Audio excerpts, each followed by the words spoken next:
ಜೈಲುವಾಸದಿಂದ ದಾಸ್ತನಿಗೆ ಮುಕ್ತಿ ಸಿಕ್ಕಿದೆ. ಈ ಕಡೆ ಪವಿತ್ರ ಕೂಡ ರಿಲೀಸ್ ಆಗಿದ್ದಾಳೆ. ಟೆಂಪಲ್ ರನ್ ಮಾಡಿ ದರ್ಶನ್ ಹೆಸರಲ್ಲೂ ಕೂಡ ಪವಿತ್ರ ಅರ್ಚನೆ ಮಾಡಿರೋ ವಿಚಾರ ನಿಮಗೆ ಗೊತ್ತೇ ಇದೆ. ನಿನ್ನೆ ಪವಿತ್ರ ಗೌಡ ರಿಲೀಸ್ ಆಗ್ತಾ ಇದ್ದಂಗೆ ಅವರ ತಾಯಿ ಮನೆ ಕಡೆಗೆ ಅವರು ಹೊರಟರು. ಹೋಗೋ ಸಂದರ್ಭದಲ್ಲಿ ದೇವಸ್ಥಾನ ಅವರ ಕುಲ ದೇವರಿಗೆ, ಅವರ ಕುಟುಂಬದ ದೇವರಿಗೆ ಪೂಜೆ ಸಲ್ಲಿಸಿ ಅಲ್ಲಿಂದ ಹೊರಟರು. ಆದರೆ ಹೋಗೋ ಸಂದರ್ಭದಲ್ಲಿ ಮಾಡಿಸಿದ್ದಂಥ ಪೂಜೆ ಬಹಳ ದೊಡ್ಡ ಮಟ್ಟದಲ್ಲಿ ಸುದ್ದಿ ಆಗಿತ್ತು. ಯಾಕೆ ಆ ಪೂಜೆ ಸುದ್ದಿ ಆಗಿತ್ತು ಅಂತಂದ್ರೆ ಅದರಲ್ಲಿ ಪವಿತ್ರ ದರ್ಶನ್ ಹೆಸರಲ್ಲಿ ಅರ್ಚನೆ ಮಾಡಿಸ್ತಾರೆ. ಹಾಗಾಗಿ ಈಗ ವಿಜಯಲಕ್ಷ್ಮಿ ಟೆನ್ಷನ್ ಆರಂಭ ಆಗಿದೆ.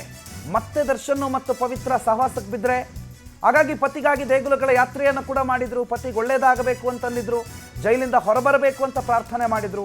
ಹಲವು ಹರಕೆಗಳನ್ನು ಕಟ್ಕೊಂಡಿದ್ರು, ಪೂಜೆಗಳನ್ನು ಸಲ್ಲಿಸಿದ್ರು. ಪತಿಗೋಸ್ಕರನೇ ಪತ್ನಿ ಈ ಲೆವೆಲ್ ಹೋರಾಡಿದ್ರು. ಹೆಂಡತಿ ಅಂತಂದ್ರೆ ಹಿಂಗೆ ಇರಬೇಕಪ್ಪ ಅಂತ ಹೇಳಿ ವಿಜಯಲಕ್ಷ್ಮಿ ತೋರಿಸ್ಕೊಟ್ಟಿದ್ರು. ಇದೀಗ ಪವಿತ್ರ ಗೌಡ ಹೊರ ಬಂದಿದ್ದು ಇನ್ನಷ್ಟು ಟೆನ್ಷನ್ ಹೆಚ್ಚಳಾಗಿದೆ. ಪತಿ ದರ್ಶನ್ ಬಳಿ ಆಣೆ ಪ್ರಮಾಣ ಎಲ್ಲ ಮಾಡಿಸ್ಕೊಂಡಿದ್ದಾರಂತೆ ವಿಜಯಲಕ್ಷ್ಮಿ. ಇನ್ನು ಮೇಲೆ ಪವಿತ್ರ ಗೌಡನ ಸಹವಾಸಕ್ಕೆ ಹೋಗಬಾರ್ದು ಅಂತ ಆಣೆ ಮಾಡಿಸ್ಕೊಂಡಿದ್ದಾರೆ ಅನ್ನೋ ಸುದ್ದಿ ಈಗ ಬಹಳ ದೊಡ್ಡ ಮಟ್ಟದಲ್ಲಿ ಚರ್ಚೆ ಆಗ್ತಾ ಇದೆ.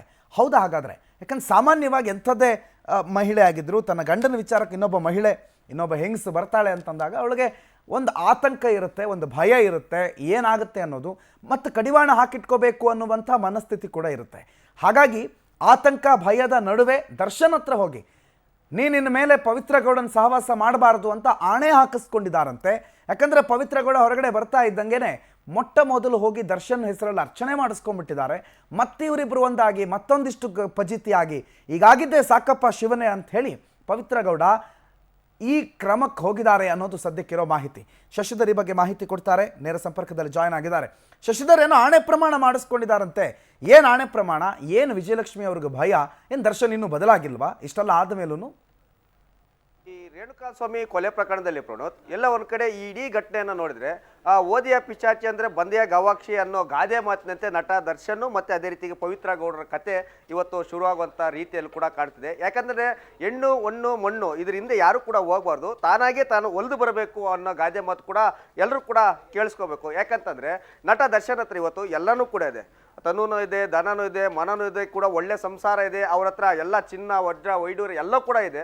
ಆದರೆ ನೆಮ್ಮದಿ ಮಾತ್ರ ಇಲ್ಲ. ಯಾಕೆ ಅಂತಂದ್ರೆ ಪರಸ್ತ್ರೀ ಸಂಘ ಅಂತಲೂ ಕೂಡ ಹೇಳ್ಬೋದು. ಇದಕ್ಕೆ ನೇರ ಕಾರಣ ರೇಣುಕಾಸ್ವಾಮಿ ಕೊಲೆ ಯಾಕಾದ ಅಂತ ಎಲ್ಲರೂ ಕೂಡ ಗೊತ್ತಿತ್ತು. 1000 ಪುಟಗಳ ಚಾರ್ಜ್ ಶೀಟ್ ಅನ್ನ ಸಾಕ್ಷಿ ಸಮೇತ ಪೊಲೀಸರು ಕೂಡ ಕೊಟ್ಟಿದ್ದಾರೆ. ಅದರಲ್ಲಿ ಸ್ಪಷ್ಟವಾಗಿ ಉಲ್ಲೇಖ ಮಾಡಿದರೆ ಪವಿತ್ರ ಗೌಡರಿಂದನೇ ಅವರು ರೇಣುಕಾಸ್ವಾಮಿ ಕೊಲೆ ಮಾಡಿದ್ರು ಅಂತ. ಹೀಗಾಗಿ ಈ ಒಂದು ಪ್ರಕರಣದಿಂದ ಏನಾದರೂ ಮಾಡಿ ಆಚೆ ತರಬೇಕಂತ ಹೇಳ್ಬಿಟ್ಟು ಪತ್ನಿ ವಿಜಯಲಕ್ಷ್ಮಿ ಪ್ರತಿನಿತ್ಯನೂ ಕೂಡ ಒಂದಲ್ಲ ಒಂದು ದೇವಸ್ಥಾನಕ್ಕೆ ಹೋಗಿ ಪೂಜೆಯನ್ನು ಮಾಡ್ತಾ ಇದ್ರು.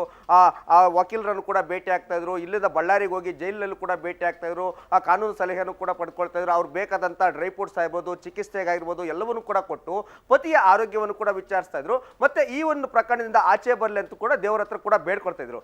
ಈಗ ನೆನ್ನೆ ಪವಿತ್ರ ಗೌಡ ಕೂಡ ಈಗ ಜೈಲಿನಿಂದ ಕೂಡ ರಿಲೀಸ್ ಆಗಿದ್ದಾರೆ. ರಿಲೀಸ್ ಆಗಿ ಹೋಗ್ತಾ ಏನ್ ಮಾಡಿದ್ದಾರೆ, ಅವರು ದೇವಸ್ಥಾನಕ್ಕೆ ಹೋಗಿ ನಟ ದರ್ಶನ್ ಮೇಲೆ ಅವರು ಅರ್ಚನೆಯನ್ನು ಕೂಡ ಮಾಡಿಸಿದ್ದಾರೆ. ಈ ಒಂದು ಅರ್ಚನೆಯನ್ನ ನೋಡಿದ್ರೆ ಸಂದೇಶ ಏನ್ ತೋರುತ್ತೆ ಅಂದ್ರೆ ನಟ ದರ್ಶನ್ ನನಗೆ ಇನ್ನೂ ಕೂಡ ಬೇಕಾಗಿದೆ ಅನ್ನೋ ಒಂದು ಸಂದೇಶ ಸ್ಪಷ್ಟವಾಗಿ ಗೊತ್ತಾಗುತ್ತೆ. ಹೀಗಾಗಿ ಅವರಿಬ್ರು ಕೂಡ ಲಿವಿಂಗ್ ಟುಗೆದರ್ ಅಲ್ಲಿ ಇದ್ದವ್ರು ಎಲ್ಲರೂ ಕೂಡ ಗೊತ್ತಿರೋಂಥದ್ದು. ಅವರೇ ಕೂಡ ಸ್ವತಃ ಒಪ್ಕೊಂಡಿದ್ರು. ಪೊಲೀಸ್ ಆಯುಕ್ತರು ಕೂಡ ಇದ್ರ ಬಗ್ಗೆ ಸ್ಪಷ್ಟೀಕರಣ ಕೂಡ ಕೊಟ್ಟಿದ್ರು. ಹೀಗಾಗಿ ಅವರು ಸದ್ಯಕ್ಕೆ ಈಗ ಅವರು ತಾಯಿ ಮನೆಯಲ್ಲಿದ್ದಾರೆ.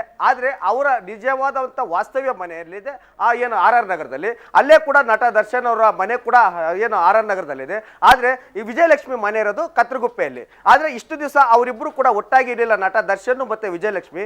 ಈ ಕಾರಣದಿಂದಾಗಿ ಪವಿತ್ರ ಗೌಡ ಜೊತೆ ಅವರು ನಟ ದರ್ಶನ್ ಅವರು ಕೂಡ ಸಂಪರ್ಕ ಬಳಸೋದಕ್ಕೆ ಕೂಡ ಒಂದಷ್ಟು ಅನುಕೂಲ ಆಗಿತ್ತು. ಈಗ ಪತಿ ಕೂಡ ಚೆನ್ನಾಗಿರ್ಲಿ ಅಂತ ಕೂಡ ಬಯಸಿದ್ರು. ಜೈಲಿನಿಂದ ಕೂಡ ಹೀಗೆ ಬಂದಿದ್ರೆ ಈಗ ಕೆಲವೇ ಕ್ಷಣಗಳಲ್ಲಿ ಕೂಡ ಆಸ್ಪತ್ರೆಯನ್ನು ಕೂಡ ಡಿಸ್ಚಾರ್ಜ್ ಆಗ್ತಾರೆ ಅನ್ನೋ ಮಾಹಿತಿ ಕೂಡ ಕೇಳ್ಬಿಡ್ತಿದೆ. ಈ ಕಾರಣದಿಂದಾಗಿ ಆಸ್ಪತ್ರೆಯಲ್ಲೇ ಹೋಗಿ ನೀನು ಈಗ ರಿಲೀಸ್ ಆದ್ರೂ ಕೂಡ ಯಾವುದೇ ಕಾರಣಕ್ಕೂ ಕೂಡ ಪವಿತ್ರ ಗೌಡ ಜೊತೆ ಸಹವಾಸ ಮಾಡಬಾರ್ದು. ಇದೇ ಕಾರಣದಿಂದಾಗಿ ನಿನಗೆ ಇಡೀ ಸಂಕಷ್ಟ ಉಂಟಾಗಿದ್ದು. ಇಡೀ ದೇಶದಲ್ಲೇ ನಿನಗೆ ಒಳ್ಳೆ ಹೆಸರಿತ್ತು. ಆದ್ರೆ ಇವತ್ತು ಎಲ್ಲ ಒಳ್ಳೆ ಹೆಸರು ಕೂಡ ಕೆಟ್ಟ ಹೆಸರಾಗಿ ಬದಲಾಗಿದೆ. ಇದಕ್ಕೆಲ್ಲ ಕಾರಣ ಪವಿತ್ರ ಗೌಡ. ಇನ್ನು ಮುಂದಾದ್ರೂ ಕೂಡ ನನ್ನ ಮಾತು ಕೇಳು, ಈ ಯಾವುದೇ ಕಾರಣ ಕೂಡ ಅವಳ ಸಹವಾಸ ಮಾಡಬೇಡ ಅಂತ ಹೇಳ್ಬಿಟ್ಟು ಆಣೆ ಪ್ರಮಾಣ ಕೂಡ ಮಾಡಿಸ್ಕೊಂಡಿದ್ರು. ಯಾಕಂದ್ರೆ ದರ್ಶನ್ಗೆ ಬೆಳೆದು ನಿಂತಿರುವಂತ ಒಂದು ಮಗ ಕೂಡ ಇದ್ದಾರೆ. ಆ ಮಗ ಕೂಡ ಸಮಾಜದಲ್ಲಿ ತಲೆ ಎತ್ಕೊಂಡು ಓಡಾಡಬೇಕು. ಇಡೀ ರಾಜ್ಯಕ್ಕೆ ಇವತ್ತು ಗೊತ್ತಾಗಿದೆ ಯಾವ ಕಾರಣದಿಂದಾಗಿ ಈ ಒಂದು ಕೊಲೆ ಆಯಿತು, ಯಾಕೆ 7 ತಿಂಗಳ ಕಾಲ ಜೈಲಿನಲ್ಲಿದ್ದರು ಅಂತ. ಹೀಗಾಗಿ ಇನ್ನು ಮುಂದಾದರೂ ಕೂಡ ಪವಿತ್ರ ಗೌಡರ ಸಹವಾಸ ಬಿಡಿ ಅಂತ ಹೇಳ್ಬಿಟ್ಟು ಒಬ್ಬ ಪತ್ನಿ ತಮ್ಮ ಪತಿ ಬಗ್ಗೆ ಇರುವಂಥ ಕಾಳಜಿಗೆ ಸಂಬಂಧಪಟ್ಟಂತೆ ಮತ್ತೆ ಅವರ ವೈಯಕ್ತಿಕ ಸಂಬಂಧ ಕೂಡ ಚೆನ್ನಾಗಿರ್ಲಿ ಅಂತ ಹೇಳ್ಬಿಟ್ಟು ಪ್ರತಿಯೊಂದು ಎಲ್ಲ ಪತ್ನಿಯರು ಕೂಡ ಅಷ್ಟೇ ತಮ್ಮ ಪತಿ ಯಾವುದೇ ಕಾರಣಕ್ಕೂ ಕೂಡ ಬೇರೆಯವ್ರ ಜೊತೆ ಮಾತಾಡೋದಂತಾದಾಗಲಿ ಬೇರೆಯವ್ರ ಜೊತೆ ಸಂಪರ್ಕದಲ್ಲಿದ್ದಾರೆ ಅಂತ ಗೊತ್ತಾದ್ರೆ ಯಾವ ಪತ್ನಿ ಕೂಡ ಸಹಿಸೋದಿಲ್ಲ. ಹೀಗಾಗಿ ತಮ್ಮ ಸಾಂಸಾರಿಕ ಜೀವನವನ್ನು ಉಳಿಸ್ಕೊಳ್ಳೋದಕ್ಕೆ ಮತ್ತೆ ನಟ ದರ್ಶನ್ ಅದೇ ರೀತಿಯಲ್ಲೂ ಕೂಡ ಏನು ನಿಜ ಜೀವನದಲ್ಲೂ ಕೂಡ ಹೀರೋ ಆಗಿರ್ಲಿ ಅಂತ ಹೇಳ್ಬಿಟ್ಟು ಪತ್ನಿ ಆರೈಕೆಯನ್ನು ಕೂಡ ಮಾಡಿದ್ದಾರೆ. ಹೀಗಾಗಿ ಪತ್ನಿ ಮಾತನ್ನ ಎಷ್ಟರ ಮಟ್ಟಿಗೆ ದರ್ಶನ್ ಅವರು ಸ್ವೀಕರಿಸ್ತಾರೆ, ಇಲ್ಲ ಅಂತಂದ್ರೆ ಪವಿತ್ರ ಗೌಡ ಸಹವಾಸವನ್ನು ಮತ್ತೆ ಮಾಡ್ತಾರಾ, ಇಲ್ಲ ಅಂತಂದ್ರೆ ಪವಿತ್ರ ಗೌಡರನ್ನ ದೂರ ಇಟ್ಟು ವಿಜಯಲಕ್ಷ್ಮಿ ಜೊತೆಯನ್ನ ಸಂಸಾರವನ್ನು ಮಾಡ್ತಾರೆ ಅನ್ನೋದು ಕೂಡ ಕಾದು ನೋಡ್ಬೇಕಿದೆ ಪ್ರಣೋದ್. ಥ್ಯಾಂಕ್ ಯು ಶಶಿಧರ್ ಮಾಹಿತಿಗೆ.